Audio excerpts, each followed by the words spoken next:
Making rounds in the sporting world, we're still counting down to the African 2023, set to start on the 13th of January this year. And there's been a lot of talking points, many stories around the scene. First of all, we hear that the president of the country, President Bola Ahmed Tinubu, has approved $1.3 million for the Super Eagles of Nigeria for the African. And we'll look at this money. Remember, something happened like this. I think it was the World Cup qualifiers. I think it was something about the African last year, and then we saw bulk of the money approved by the presidency given to the minister, given to the NFF, and all of that too. We'll look at this money and what it will be for.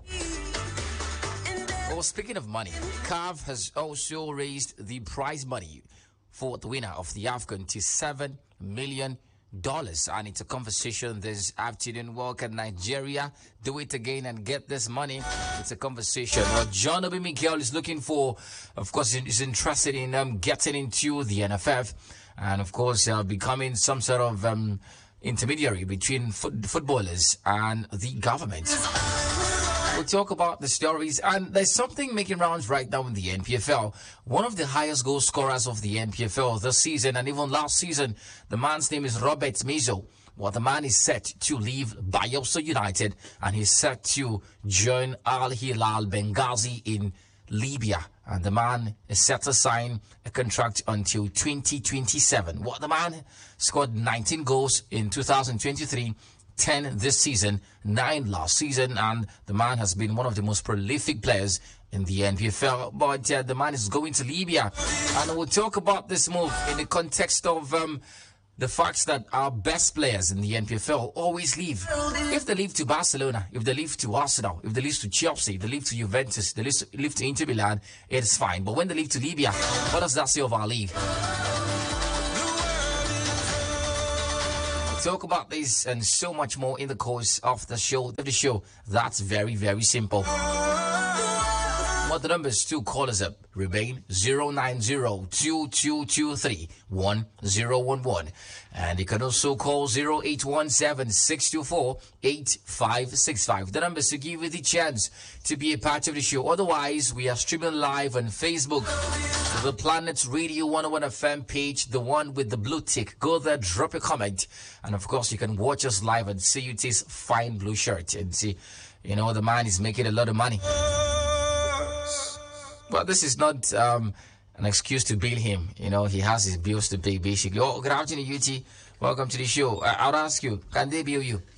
My brother, please. They still billing. No grief for anybody this year. That's the mantra. But I think I like the mantra, no grief for anybody. It started on social media late last year. And we have collectively agreed in Nigeria and in the social media spaces that the mantra for the year, the motto, the theme for the year 2024 is no grief for anybody. No grief for anybody, when they no pressure you. And I was trying to critically analyze the statements, no grief for anybody. And I think we have to first of all clarify what it means to not grieve, for anybody. Well, I think to me it means, do not take no for an answer.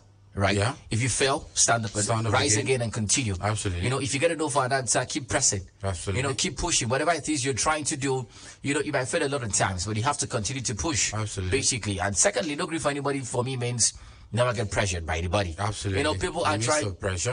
Social media right now is, a platform for bragging rights. More like a scripted platform. And in most cases, not everything looks real over there. Exactly. So you see people posting their wins and all of that. No grief for them. They might not be winning as you think. So don't get yourself into some pressure that you start questioning a lot of things. Keep walking. Keep grinding. Very soon, your time will come. As long as you don't grieve for anybody. So in the context of that, 2024, please, no grief for anybody. Alright, well, we don't agree for anybody here. I know you know that, basically. That's why we love you and we have you. And of course, you tell us every day that we're the best. And we like to hear that, basically. That's the story. Well, let's start the conversation right now, UT.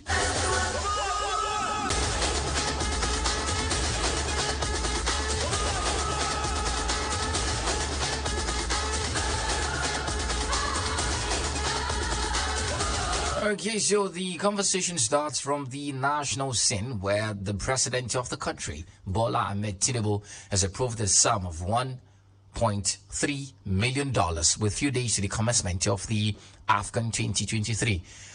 The AFCON will commence on the 13th of January and will end on the 11th of February 2024. The Super Falcons who won their third AFCON trophy, the Super Eagles rather, who won their third AFCON trophy, looking forward to winning it for the fourth time when the hostilities begin in Ivory Coast. Well, meanwhile, President Tinubu has boosted the morale of the Super Eagles coach, Jose Peseiro, who was owed the backlog of salaries, and also the players who have never been paid their match bonuses dated back to 2024. To this end, the approval will play a huge role in the team's pursuit of the fourth title. Super Eagles are currently preparing for the AFCON in the United Arab Emirates, and of course they'll be there. They'll play a friendly game before they travel for the AFCON proper. Right to UT, $1.3 million approved to them by the president, and the needed motivation, right, moving to the AFCON. Yeah, I think it's a good motivation, and of course quite timely as well, because we're talking about a few days before the AFCON, and it's also quite good from a good gesture showed by the president of Nigeria. But away from that, I also have my concerns, because in the midst of this money being released to the Super Eagles, we're also, talking about, backlog of salaries for Coach Jose Peseiro, outstanding, debt for the Super Eagles players. So I would really want us to be quite specific. I think the money specifically is not given out to, maybe sort out the salary of Coach Jose Peseiro, or maybe the backlog of salaries owed, the backlog of, some money owed back to the Super Eagles of Nigeria due to their past activities with the national team. I think it's just maybe a boost for these players and the coach to do quite well, go rather, show what he can actually do, and maybe in some cases, funds used in management of the national team at the AFCON proper. So maybe because tomorrow we can actually still hear that the NFF are still owing Coach Jose Peseiro, and many will be asking questions already. How about the money that was, signed by the president ahead of the, AFCON proper? But I think in all of this, it is still a good gesture showed by the president, and it should also be a morale boost for them to do a lot better. So at this point, we shouldn't be talking about concerns of the Super Eagles players not getting involved or not getting the jerseys or getting the kits quite early. All of these concerns, I think, should be sorted out with this money given by the president. A good gesture for me. All right, well, a big up to the president, and what the money converted to naira is around 1.1 billion naira. Yeah, fat sum of money. That should be enough, to see them all through the competition. That's Absolutely. one on one hand, but on the other hand, well, we cannot entirely say that there's no money at the NFF, right? Because in all of this, when I read the stories and listen to what people are saying, in and around the country, regards to money, everybody's saying it's good. It'll help to offset the wage bill. That's what I said. Peseiro. It'll help to, to pay Peseiro the salaries he's been owed. Well, this money is not for Peseiro's salary. That's what I'm saying. So the NFF has got questions to answer as to why they've owed Peseiro for this, but to this very moment. Are they saying there's no money in the coffers? We're hearing players have been owed since 2021, and they want to use this money meant for AFCON this year to pay for backlog of salaries. How does that make sense? I do not think this money is meant for, backlog of salaries. It is meant for the AFCON. It is given to the NFF, see about, oversee the functions and, of course, pay the bills of whatever we tend to have with the national team at the AFCON. And I think that's what this money is specifically meant for. And then talking about the NFF not having money, I do not think it's quite all right, because usually every single year at the start of a new year or prior to the start of the new year, whenever budget is being presented, the NFF budget is also presented to the Ministry of Youth and Sport as well. So prior to the new year, this budget is usually given to the NFF, and I think all their expenses, whatever it has to do with national team assignments, paying salaries and players, it is usually indebted in that budget. So I think they do not have any excuses at this time not to pay backlog of salaries to Coach Jose Peseiro or even the players, because at some point you also get participating bonus at the AFCON. So at this point, I do not think that money from the president is saddled with the responsibility of clearing the backlog of salaries to Coach Jose Peseiro. It is meant to oversee the functions of the Super Eagles during the AFCON. That's the story. Well, all we can say is thanks to the president, for, letting out that money. We hope that the money is properly spent. Absolutely. On the relevant and necessary things, because, at this point in this country, things go haywire, especially when it comes to money in dollars. Well, speaking of money in dollars, CAF has increased by 40% boost the prize for the triumphant team at the upcoming AFCON 2023 in Ivory Coast. The Victoria squad in the competition will be awarded a staggering amount of $7 million.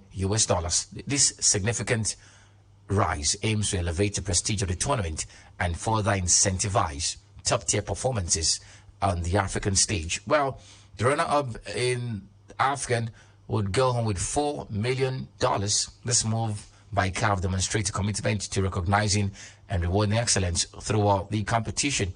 And of course, that's the story. But let's look at the breakdown of the money and of course who's going to get what depending on where they end in the competition. Well, first of all, UT, before we look at the breakdown, $7 million when we are in an era where football governs basically everything, including sports. So if you want to somehow get the best of your competition, you have to invest, you have to raise prize money, because right now investors are coming into football, sponsors and all of that. So CAF gets all of that.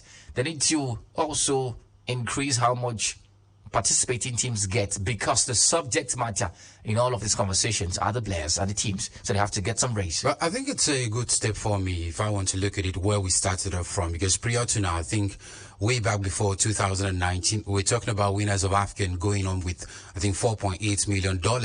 And of course, if you look at the prize money and compare it to other, confederations, other competitions, other continents, it was a long way off. We were still a long way off. So increasing it to about $7 million at this time, and then the runners-up win a little sum of $4.8 million. I think it's quite a good step in the right direction. Did you say a little sum? Yeah, $4.8 million is a little sum for a runners-up. You look at other continents, the Euros, winners of Euros, I think they go home with about $11 million. And then you talk about the runners-up. The winners of Euros. Yes, the runners-up gets home with about, I think, $6-point-something million. So I think we're still a long way off, but we're gradually, getting there. Yeah, in terms of trying to, in the last AFCON, Senegal, who won it, went home with $5 million. Now it's $7 million. Yeah. Now the second place team last time out, went with less than $3 million. Yeah. Right now it's $4. Yeah, right? It's $4. And that makes sense. Semi-finalists will get $2.5 million each. And of course, quarterfinalists will go home with $1.3 million each. And well, might not be where we want to be, but it's progressional, right? It's progressional, certainly, because in as much as we're talking about competitions, and of course we're also talking about improvement, I say we are actually improving, and Patrice Busepa is also looking forward to, doing even a lot better in upcoming continental, competitions moving forward. I look at CONCACAF, where the prize money for winning CONCACAF marries $6.8 million. Right, so it looks like we're even a lot better than them. We try. We're going forward. We're trying. We're progressing. So I think we can actually get there to where we say, at some point, we're saying winner, prize winner for money. Let me drag Nigeria into it. Can we get this $7 million, you think? I think this should be a morale boost for Nigeria. We should just give $500,000 participation bonus. Participating bonus. But I think if we can actually go to semi-finals or maybe the quarterfinals, it would be a morale boost. That's like $2.5 million. $2.5 million. What happens to $4 million, the finalists? Mary, I do not think we can actually make it to the finals. We don't have what it takes. We have what it takes, but usually it's about question marks surrounding the gaffer. So I think that's where the problem is. Will $7 million not be the motivation for Nigeria? That should be the motivation to every single participating team at the moment, because if you look at the prize money, this is not the money that has been earned before on the continent of Africa. I'm thinking to myself, that this is me trying to be petty. If the NFF knew how to play football, they would play that football to get that money. That's a huge amount of money. But that's for the record. This is not some attack on the NFF. Absolutely. It's basically for jobs and all of that. We hope for the very best for the players. We hope that the players would go there and show class and quality. Absolutely. Because, as football fans in the country, we wish them the very best. Yeah, we do. In as much as we, throw tantrums and all of that, we want them to win. Yeah. We haven't won an African. It's now 11 years. It's 11 years, since 2013. We call ourselves the giants of Africa. We have to show why we're giants. Marit, if there is any best time we should win the African, I think it's now. It's now because we have the best set of players. You compare the quality of players we had back in 2013, not so mark your names as compared to what we have presently. From every single department. Africa's best players are Nigerians. These are Nigerians. You talk about the attackers, we've got it. You talk about the midfielders, we've got it. Bulk of them are playing in the English Premier League and all the center clubs. So I think we should do a lot better. Al Hassan Yusuf. Mary, come on. I do. That's the story from here. Well, let's come back further home and talk stories from the NPFL. It is confirmed from several sources that Bayelsa United striker Robert Chris Mizo has signed for Al Hilal Benghazi of Libya. And the contract is a 3.5-year contract set to expire in 2027. And the man is going to play this weekend's game for Bayelsa United. From there, he's going to travel, to Libya to link up with Al Hilal Benghazi. The man has scored 19 goals in the year 2023, 10 last season, and 9 so far this season. I think he's second in the list of highest goal scorers in the NPFL, just behind Sikiru Alimi, who has 11 goals so far. So good. And something struck me when I saw the story, UT. Yes, it's normal that, well, I don't want to say it's normal, but it's understandable when the best players in our league leave. Even when you go to, likes of Portugal, their best players leave. You go to countries like Belgium, their best players leave to mainstream Europe, and all of that. We've seen these things happen. The biggest names in the leagues outside the top 5 in Europe want to come to the top 5. That's the conversation, but now you come to Africa, right here in the country. The best players in the NPFL leave to Sudan. The best players in the NPFL leave to Libya. Just a handful of them make their way to Egypt and Algeria and Morocco, or maybe outside of the continent of Africa. The best players in our league leave to Bangladesh. The best players in our league leave to Zambia and Zimbabwe. Yeah. No disrespect to these countries whatsoever, but what does this say of where our league is in the pecking order? Mario is still a long way off, and I look at it, there are several indices, regarding all of this discussion we're making, particularly when it has to do with Nigerian best legs. Right here in the country, moving toward leagues that are not really, termed top-class leagues. One factor would be about the funding of these leagues. Now, you look at it realistically, some of these leagues, not like they're better than us in terms of the structure, but it looks like maybe in terms of funding, they're better than us. And that's why we have our best leagues, living to those leagues. They earn a lot of money over there. So in most cases where they do not have several other options to choose from, they have to settle for those club sides. And in most cases, that's why they leave. I want to ask something. What exactly is the attraction for these players in these leagues? For instance, Mary's money. Be realistic. Libyan league. I can't really beat my man and say the Libyan league is better than the NPFL at the moment. And in most cases, just like I said, it's about money. But they pay better than the NPFL. They pay better than what we have in Nigerian Premier Football League. And another factor, Maris, it's exposure. That's another factor. You look at Robert Mizo, scored a couple of goals last season, started off well this season, and has even bettered his record in lesser games that he played last season. That's quite progressional. But at this point, you can say maybe a top club in Europe comes in and, of course, get these players. How many times have they featured a national space? Because as the last season, we are not talking about a league being televised, rather, on television. So how do these players get to expose themselves internationally for all the club sides in the European space, or even better leagues, to come calling for these players? Right. So I think exposure also matters for these players. And in that case, that's where we talk about drafting them to the national team.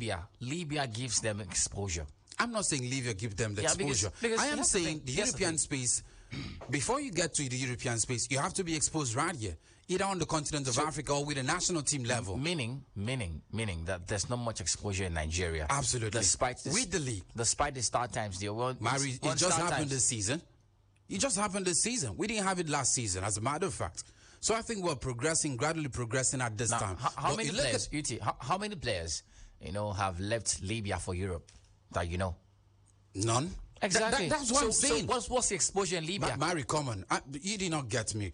I'm saying that the Libyan League is not as bad as what we have in the Nigerian Premier Football League. Yes. And I made mention of the fact that it is money in most cases that drags them to the Libyan League. Take away money. Take away money. And let's talk exposure. They do not get exposed in Libya. How much exposure is there in the Libyan League? The Libyan League is not better off than the MPFL. So they do not even get exposure right there. Why do they go there? Money factor, Mari. I have said it over and over again. They're not earning much in Nigeria. And in most cases, you look at the options they have, they do not have a lot of options. Right. We talked about him for the ride here the other time where he moved to the United States, maybe played in the second tier. You can say maybe if he had other options rather in the European space, he would have moved over there. But in those cases like that, you look at the structure of the Libyan League, maybe not better than Nigeria, but you look at the pay package, quite improved, and that's why they moved there. All right, well, the High Chief joins the conversation. Well, good afternoon, Blyden. You know, better late than never these days. You know, I can exonerate you. I mean, you're a married man. I mean, what can I say? Basically, you know, so 25 minutes into the show, well, it's fine. Say me hi to Madame. Well, let's talk about the conversations right now. We have skipped the issue of the NFF, about CAF's $7 million prize money for African winners. We've talked about the president giving the Super Eagles $1.3 million. So since you didn't come, you know, you missed out. Let's talk about something you're not going to miss out. Robert Mizo, Bayelsa United's star striker. He scored 19 goals this season already. Not this season, last year rather. 9 last season, 10 last season, 9 this season. Now he's set to leave Bayelsa United. He's set to leave, you know, to join Al Hilal Sporting Club Benghazi in Libya. Signs a 3.5-year contract, right? You know, and he's going to leave after this weekend's game. He's going to play for Bayelsa United for the weekend and then travel from there to Libya. Signs a 3.5-year deal. And I was saying that the best players in Portugal go to England and Italy and Spain and all of that. The best players, you know, in Belgium want to go to Milan. The best players in those leagues, even the best players in Egypt, want to go to Europe. That's the conversation. But the best players in Nigeria and the MPFL want to go to Sudan. Yeah. And Libya. And Zambia. And no disrespect to these countries and the league they play. And Zimbabwe. And Bangladesh.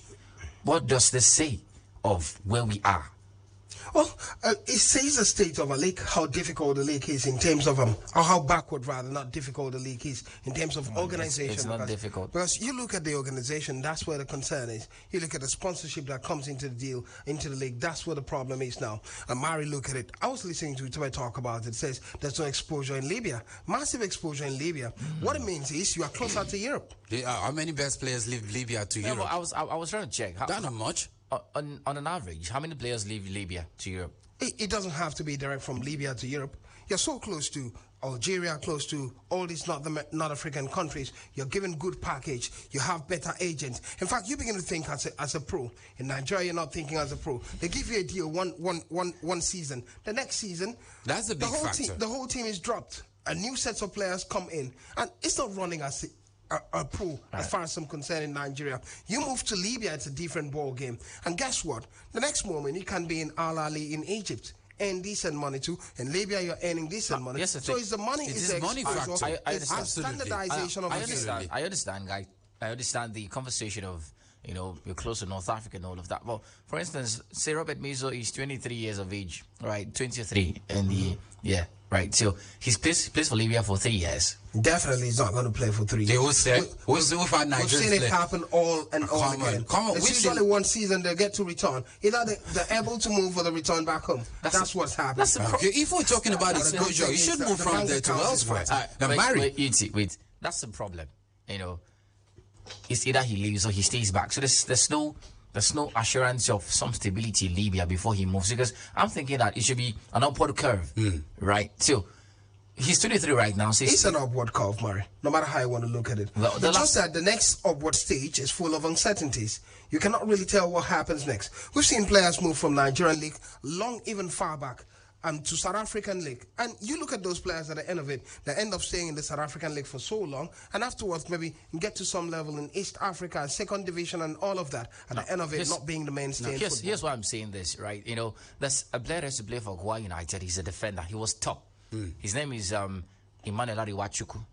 Was a top defender for the Promise Keepers in those days, and then he left Akwa United to Libya, Al Hilal. This Al Hilal, right? Stayed there for just 1 year. Guess where he left to from there? Iraq. And then from Iraq, he went to, now he's at Bangladesh. That's the story. So Mari, you're saying my point is movement. That's my backward movement. My point is not because those leagues are not quality.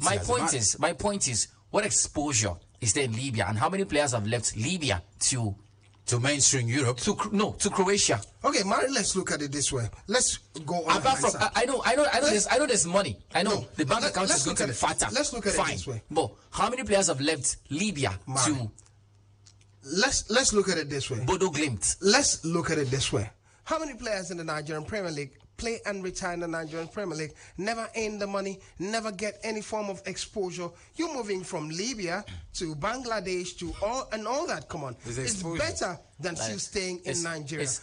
Is football played in Bangladesh? Yes. It's certainly not. Really? Yes, no, I do not think so. It might not be highest level. That's the same thing we talked about Saudi Arabia. Players began to move to Saudi Arabia. It's just basically about the finance. Well, even in the Asian Football League, Bangladesh is a long way off. That's not even the truth is, Mari, it might not be the test we want for these players, but you can't remain at the same level for so long. Opportunity comes, boom, you leave. That's it. And you're not going to say, what if blinded? What if they waited? For instance, Mizo waited to the end of the season. For how many? Oh, come on, Mari. You want me to mention names of players that have waited and they've not gone anywhere? They've not gone anywhere. It was the same story. Waiting, moved to Yimba, waited. We thought a big deal was going to come. Afterwards, waiting and not being a mainstay, where did he go to? This is a problem. That is a problem, Blyden. Yes, that's basically they're short of options. I said already. That's the problem. Opportunities are not going to come. Why is that? And within the period, before we even talk about opportunities, you're a top performer now, quite popular on the papers, everyone's seeing you. The billings are coming to. You have to settle families. You have to do certain things because you are the front liner now. Because at that point, you don't have to. And the NFF, the Nigerian Premier League clubs are owing you salaries. On the papers, you're earning 1.3 million. You have to. What gets to your account is probably maybe 300,000 naira at the end of it. And your family are reading on the papers. This man is earning 1.3 million. Well, we'll keep talking about this. I love the well, Mari. The structure is bad, Mari. The thing is, it's a poor thing. It's a systemic problem. It doesn't make sense. Because for me, it's an abysmally sad story. Because in such cases, we do not have structure. If the safe haven for NPFL players is Libya, then we're not doing anything in this country. Absolutely. Well, that's it. We're not. 090-2223-1011 and 0817-624-8565. Let's take your calls in. Why do our best players go to Sudan and Libya and Zambia? Can't they aspire to go to even South Africa? Is a lot better for me. If you go to Croatia, fine. Assuming they left to Croatia, right? Absolutely. Left to Croatia from Akwa United. Yeah. Lisandro left to South Africa. He's doing so well. So why does he have to be Libya? Well, the phone lines are buzzing and I like it. Good afternoon. Welcome. Zona. Good afternoon, Hi Chief. This is Victor from Headmite in Calabar. Welcome, Victor. I can't hear you, but I know you can hear me. Marizona, if a Nigerian player plays in as it is Akwa United, let me just say Akwa United or Enyimba Baba, leave to Zimbabwe or Sudan to go and play ball. That means Nigerian league is not. We are not moving forward. We are moving backward. Exactly. I'm telling you. That's what if a player can leave Nigeria to that country to go and play football, we are moving backward. Let's improve our league. Let's not owe people salary as in when a player is paying football, he's earning 1 million naira a year. You have to pay him his salary so that you can play and you can sign a good contract. When you are going to release a player, you can release like 12 players leaving. All right, thank you. It's not like that. Thank you, please. Thank you, my brother. From 8 rounds. Bloody, you want to take a bite? Please, 25 seconds. The sad fact? Yeah. If you leave to Libya and come back to the Nigerian Premier League, they value you more. You be boss. You be boss. Hello, good afternoon. Welcome to the show. Foreign based. Good afternoon, Coco John on your planet. Welcome, Coco John. For me, I don't really think it's all about the future because football is something that Warren would be done. Go for when and taking the honor their culture. I don't really know where they are going to they don't have the participant. They can, but we can avoid all the things. All right. Thank you, Coco John, for talking to us. We didn't really get that, but we'll try to see if we can continue taking calls. Good afternoon. Welcome to the show. Good afternoon. Vladimir, good afternoon. UT, good afternoon. Welcome. Johnson the Copper calling you from you. All right. Well, go ahead, Johnson. Mary, I want to come in from 3 angles. My first angle is that before Nigerian players will tell you he is 23. No, calculate another 10 years out of the age. He should be 33. That's exactly what I'm saying. Exactly what I'm saying. So he stays 3 years there. So European club, they know this thing that Nigeria age is, you should know. So before, how many years you have they come for trials? All this thing? So you have to calculate. Yeah, so we are not sincere in our age. Then number one. Then number two is that see, there's life after football and pension no day for this thing. That's that. So anyway, you've got to survive. Whenever, for example, you are earning 300,000 naira over a year monthly, and they are paying you 500,000 naira weekly. My brother, even if now you go do it for outside country, you will go. You will go. Thank you. Because then number 3, finally, let me say something about the nature of the league over here. Right. There's no security here. Just look at the Sunshine, or those guys that went to play honor a football match in the Sunshine Stars with Bendel Insurance. Yeah. Look at, they attack those players.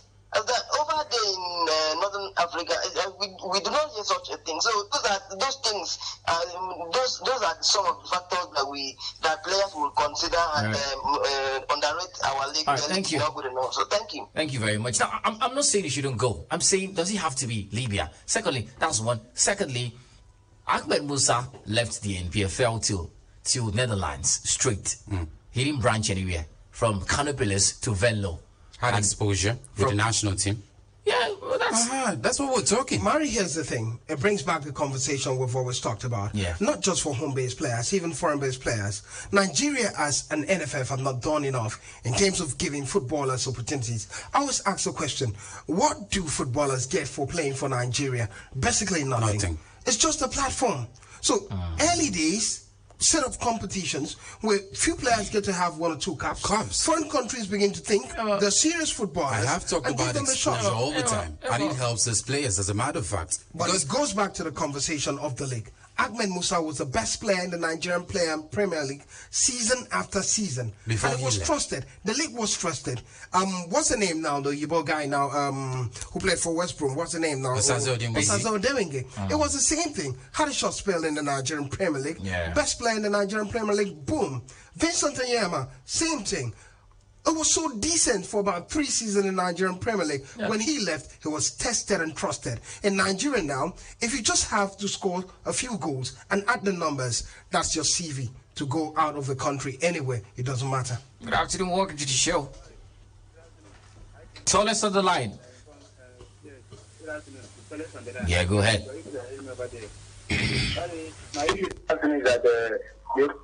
The money that the federal government approved for Nigeria to go to Akpabio, that's $1.3 million. That's the same money that CAF is still giving the other place or the quarter finally that we are going to go into this Akpabio. But that's to show you that even Nigeria, that the money that they're even taking to that context, they are very rich. Understand? So, after CAF should try to improve in this finance, because all football, all anything about football now is all about money. And if you try to improve in their finances, 7 million to someone that is going to win AFCON, right? It's good to some way, it's still good somehow. But now I want people to give me the list of the highest the expensive national team that is going to this AFCON, please. Thank you. The most expensive national teams. Yeah, going to the AFCON. All right, thank you very much. Yeah. UT is going to do that for us. UT, take the course. Hello, welcome. Good afternoon. Hi, good afternoon. Yeah. Santi. Yeah, yes, good afternoon. Welcome, Santi. Good afternoon.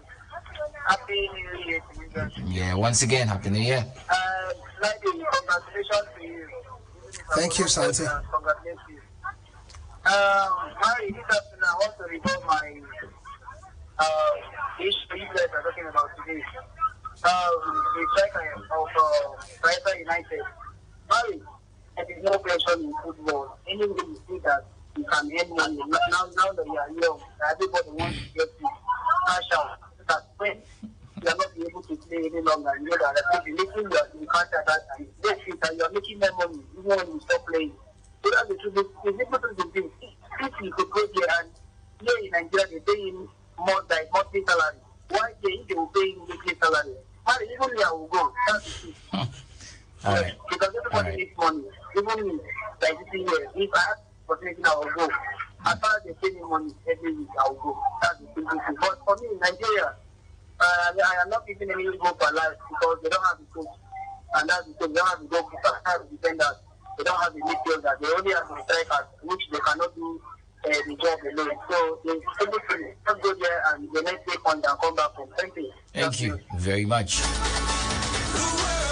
Well, let's move on and talk of the stories. We can still take as many calls as possible in the issue at hand because definitely it's something that continues to be a talking point. Why do our best players leave Nigeria for Libya and Sudan and Zambia?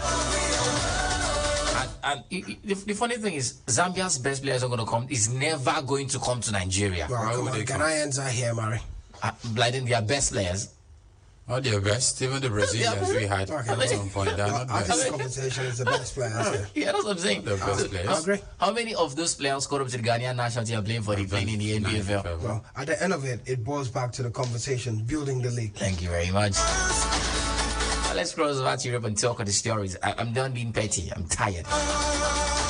Well, we saw some games go down across Europe yesterday. We'll start with the one in England where Everton, of course, were in some action-packed game against Crystal Palace yesterday, the FA Cup third round. And sadly, the 26 years old, Dominic Calvert-Lewin saw a red card in the 79th minute of that game. The game ended goalless, by the way, and they have to replay the game for a second leg to determine a winner. And of course, that's the conversation. And also yesterday, well, that was the only game we saw in England. Juventus fought back from a goal down to make a mess of Salernitana in the Coppa Italia. The game ended 6 massive goals to 1. Well, the man who scored for Salernitana is a Nigerian. I know you guys didn't know that. Well, let me see if I can pronounce that name. You know, Ikumesi is his name. Charles Chukwu Buikem Ikumesi is a Nigerian. And he plays for Salernitana. He's 22 years of age. Scored the first goal of the game and he was scouted from Nigeria, from the Giants Brillas Academy in Nigeria. And of course, the man scored the only goal yesterday for Salernitana. Juventus fought back to score 6 goals. Miretti, Cambiaso, Rugani, Braun scored an own goal. Yildiz and Timothy West scored a fine stunner to give Juve the victory yesterday. And of course, that's the story from there. But also from Barca in the La Liga, Gundogan scored the late penalty, and of course that was enough to give Barca a 2-1 victory. Ferran Torres scored the first goal, and it was an equalizer after Mounier El Haddadi, a former Barca player, scored, for Las Palmas, and Barca had to rely on Gundogan's penalty to secure a winner. Blyden, there's no good saying, they're struggling, Barcelona, and despite all of the top names in the side, Barca are still finding their foot, and it's a problem. Yeah, big problem for them. You see the way they're playing. With the current manager at the side now, the struggles are there. Xavi Hernandez. I mean, you look at Barcelona, you realize, I talked about it early part of the season, when they were struggling and winning games. At some point, you could see them play against teams. Teams were counter-attacking and could bury lots of goals. Never really happened. For me, it's still the same story, but we could see the picture moving forward in big games like Champions League and even further. That's the story of Barcelona. I do not see them having a very fantastic season at the end of it. I want to ask you a question. Well, by the way, 41 points from 19 matches is quite a decent record in the La Liga. But if you watch them play, it doesn't show they have 41 points. What exactly has been Barca's problem, especially this season? I think Xavi Hernandez is beginning to run out of ideas about, approaching games and, of course, also utilizing these players. And I think that's the greatest problem for them. They lack, some level of identity how they tend to approach games. Yesterday, I watched again Rafinha. He was busy shooting the ball up the space. And in most cases, you see where you have clear-cut chances and nobody's actually marking you. And either you pass the ball or maybe touch the goalkeeper. But instead, you keep firing off. And I think at this moment, you see one of their greatest problems. We're talking about not really having an attacking flair. And I also look at the Barcelona setup. Over time, we've talked about young players being overused. And recently, that's why we're having Gavi injured. Because most times when you see a youngster, bring up from the academy to the senior team, maybe he's having 1 or 2 good games, you tend to use him more often. Right. And maybe the other, already established players, you've forgotten about them. And in most cases, it affects the team and the momentum of the team going forward.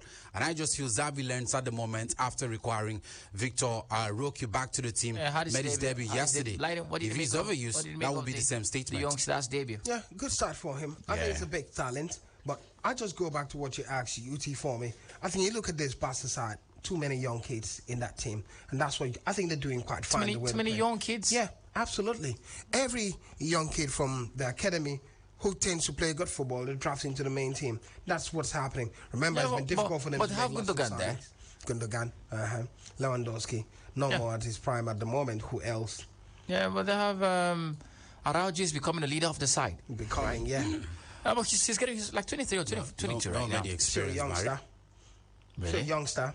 Is he looking at 23 now? Quite experienced. Like here's the thing. In Spain, 22-year-old is not a youngster. That thing happens only in England. No, it is. Marcus Rashford and Manchester United. That's why Gavi is suffering. You have that's why Pedro will also suffer. Everywhere, not to interrupt you, everywhere you have a good blend of good players who look at the experienced players. The once-away players from Chelsea, most of them, and that's the state of Barcelona. I think Xavi... Joe Cancelo's got experience. Well, Joe Conde's got experience. Sitting on the bench. What happens to Frankie de Jong? Frankie de Jong has was a regular starter for over 2 years. Started yesterday's game. He's not really starting this season. Sergio Roberto is like the captain of the side. He's starting because Gavi is no longer there. But we're talking too many youngsters. These are experienced, established names in the squad. It's an imbalanced team, Mari. Really? Yeah. How imbalanced is it, Blyden? Because the only youngster starting in this game right now is Keita Balde in yesterday's 11. Who's been our best player in recent times? Mention. You have to go around the likes of Gabi and the likes of Pedri and the rest. Those are the best players, the youngsters, as a matter of fact. And in most cases, whenever they're fit, they tend to start games. Every time they're talking about a Barca team, it's always about the next player who's coming. Remember the young guy at the time who scored that let go for them and went to the World Cup with Spain too, doing quite well at the left-footed player. Yeah, so it's a story. They're looking for the next big thing. It's also injured, as a matter of fact. I leave you to remember the man's name.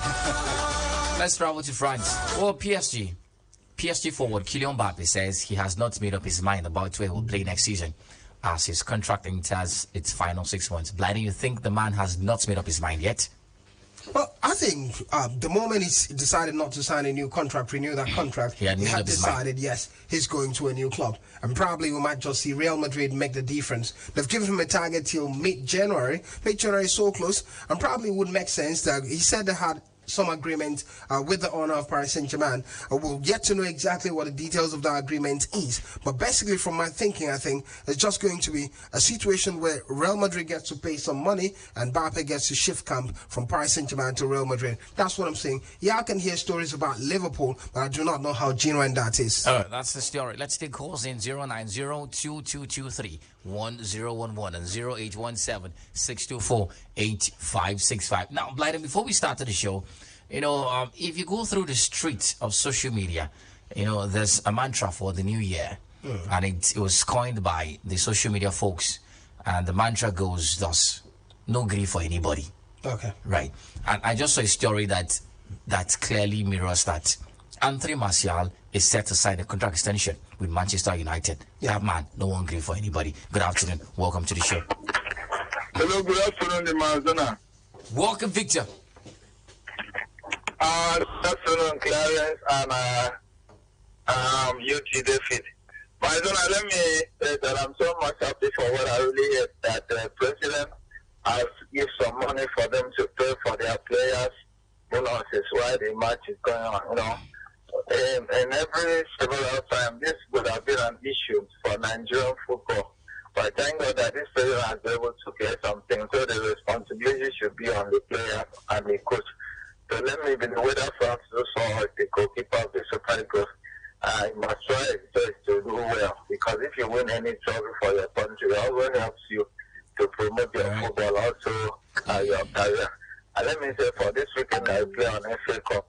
I believe that no matter what has happened to my team, Chelsea, I still believe Chelsea as a team. Thank you. To be looked out for. Let my multiple participants should try, because this is a new year and a new another league will start with circumstance. I wish my team all because that's my thing. Thank you. Thank you very much, Victor. UT, do we have any calls from that line? 090-2223-1011 and 0817-624-8565. One call and we'll take comments from the live here. Hello, Mary. Yeah, good afternoon. Hello, Mary. Yes, good afternoon. Hello. Oh, please, when you call me, just talk to me because I can hear you. You don't have to hear me, but I can hear you. Thank you so much. Good afternoon. Welcome to the show, UT. Hello, Mary. Yeah, Charles, 25 seconds, please. Mary, I don't know what is wrong with Manchester United. They are giving Anthony Martial. I don't understand. What are the guys done for Manchester United? To play football. In the past 3 years. I just come to 50 days Manchester United. I don't know what is wrong with Manchester. Like, I'm learning that I'm going to thank you for me. And Thomas Muller. Is that what United or what? Are they all All right, Thomas. Take a cheer pill. Thank you. Thank you, Thomas. Thank you. Thank you, Thomas. Thank you very much. Thank you so much. Hello, good afternoon. Hello, good afternoon. Welcome, name allocation. I'm so happy for you here at show.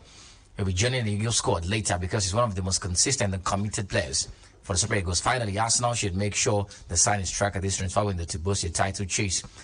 Demi Diong Ekefre says, Happy New Year to you. Good afternoon, Arizona. Please, I think you should call FA chairman. Should tell us when the Governor's Cup and third place matches will be played. We are tired of waiting. Well, we'll talk to them tomorrow. And Valastin Williams says, season greetings to you. Arizona, the truth is, Nigeria will not go far in that Mondial in Ivory Coast because I have serious reservations over the quality of our goalkeepers and defenders, midfielders and attackers are relatively all right. Strikers win you games while defenders win you the cup. To stop Nigerian players moving to mushroom leagues in other small countries, Nigeria must start managing our league well. This has to do with the quality of refereeing, televising the games, paying the players well, and giving the good players a chance in the national team. Because it appears that only foreign players are always called up, regardless the country they play for. With the above and more, our players will stay in Nigeria and do well and move to better leagues in Europe. Thank you, Mr. Williams. Thank you so much. And of course, I hope you're enjoying Abuja. Right. He also says, aside the money that these players go for in those mushroom leagues in those countries you've mentioned, the role of agents plays a big role. Of course, if a player starts early, like it will be Mikel Obi or Seaman, chances are that they will move to better leagues because the age advantage they have. Yeah. You can't expect somebody that has played Nigerian league who plays to 25 years, which is 35, to go to Europe. He himself will know it will be a colossal waste of time. Thank you, Mr. Williams. Moshe Chidi Ezeji says, I'm not expecting anything from Joseph Pesero and his boys. They are there to make up the participants. Wow. Joseph Sabero says, with the heartbreaking and utterly disappointing news, well, talking about the televising the African, we'll talk about this tomorrow, Joseph. But he also says the level of pessimism I get from Nigerians is unacceptable and condemnable. We all should be rallying around the Super Eagles and not criticizing Pesero as the players picked are not NPFL players. How do you have the winning African footballer of the year in your team when you're talking about dropping out of the African in the first round? It's despicable. Nigerians need to just stop the pessimism. Gabriel Nyobong says, we pray for Nigeria, they will succeed. It's just for us to believe in them and God. We'll keep the comments coming through. We'll take them as they come. Let's talk Manchester United, guys. Anthony Martial could extend his stay at Man United after Ten Hag admitted that the club are in talks with Martial over a contract extension. Martial is 28. He's played 13 games this season for Man United. He scored just one. He started at just 5 games.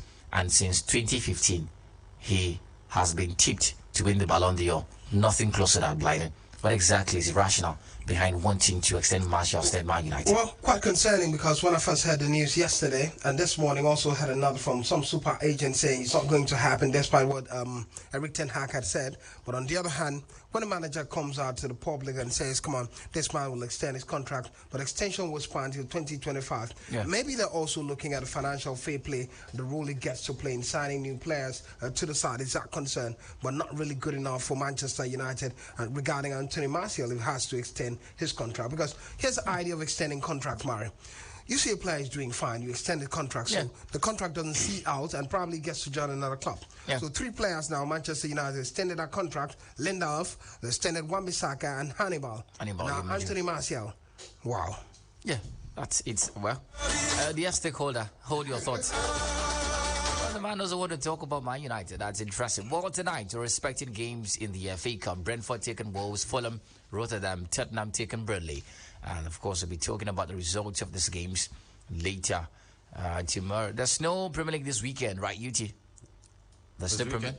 Yeah, I think we have the FA Cup. It's the FA Cup, basically. And of course, we'll be looking forward to a lot of games. Chelsea, Preston North End tomorrow. Southampton, Walsall, just a few games for tomorrow. We'll talk about these games when we come back tomorrow afternoon. 090-2223-1011 and 0817-624-8565. Good afternoon. Welcome to the show. Good afternoon, sport analyst. I'm Mr. Izzy. Let me quickly talk about the Nigerian Premier League. Our league is one of the best in the world, in Africa. Let us first of all start to promote our team. And if a Nigerian player went out to play in Uganda or Libya, he's waiting for money. It doesn't mean that our league is not good enough for him to play. And that is where he chooses to play. And he has the freedom to do that. So it is not that our league is too bad. Let's take a look at England. The only thing is here is that officiating. And compared to England, you will see that officiating in England is even worse than our own here. So our league is good. And let me talk about the Liverpool taking on Arsenal. I know it's a hard cracker game. And Liverpool fans should be not taking their hope because Salah have gone to Akpabio, and Arsenal too should not be celebrated that we can defeat Liverpool without Salah. So it is a hard cracker game, and I see Liverpool taking away victory from that very one. Thank you for having me. Very much. Good afternoon. Welcome to the show.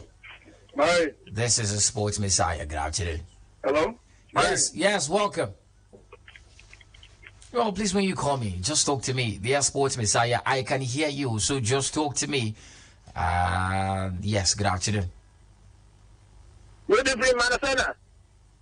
Welcome, Original Kevin. You got the original Kevin. It's coming from 9 years ago. All right. Mary, I come on Sunday evening for Arsenal versus Liverpool.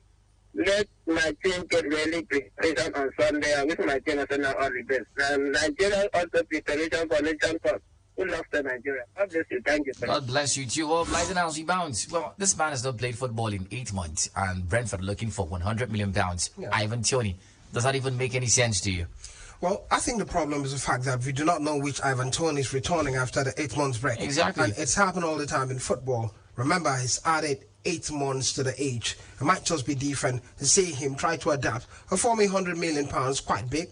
And probably maybe has to return for Brentford. We get to see how he performs. If it's still that Ivan Toney, we know the market is inflated, then probably we can have the judging from the Ivan Toney before these past 8 months, you think he's good enough for Arsenal Football Club? I think the only problem is he played for Brentford. Exactly. Based on that, maybe around 80 after all of seeing the likes of Mason Mount go for 65 million at Manchester United. And Rasmus Højlund go for about, big amount of money. So market is quite inflated. Ivan Toney wouldn't be bad within that range too. 80 million. Well, Arsenal looking to signing Amadou Onana UT from Everton. The man is a top player. Arsenal looking for some reinforcement in the middle of the pack. A quick fix because Thomas Partey isn't certain. He'll be back and, of course, still fire on a consistent basis. And if you look at it, they're also looking forward to salvage their season after starting the props quite good. So I think it would be a good option for them. Thank you very much, guys. Thank you, Blyden. Yeah, good. Onana, quite dirty. If he gets to Arsenal, bring something different. Dirty. Yeah, the way he plays. Oh, that's all right. I like that. Thank you, UT, for being a part of the show. Pleasure, all right, so that's it for the show, ladies and gentlemen. We'll come back 7:30 to 8 tomorrow and 3 to 4 p.m. as well. Up next, it'll be the news on the hour. From there, we'll have the Planet Rush show with Vina Talks. Well, my name is Marizona, and before I go, please, I remind you again.